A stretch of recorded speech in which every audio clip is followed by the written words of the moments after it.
So here is my CTC40, and I currently have it loaded up with just regular Gateron yellows.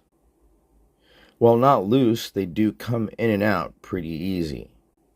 Here's a Gateron milky yellow.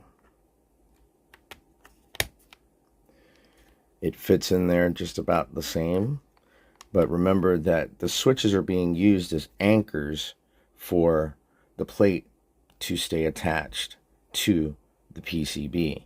But I mean, while there might be a little looseness, it's not going to come out with my fingers. I still have to use the tool to pry it loose.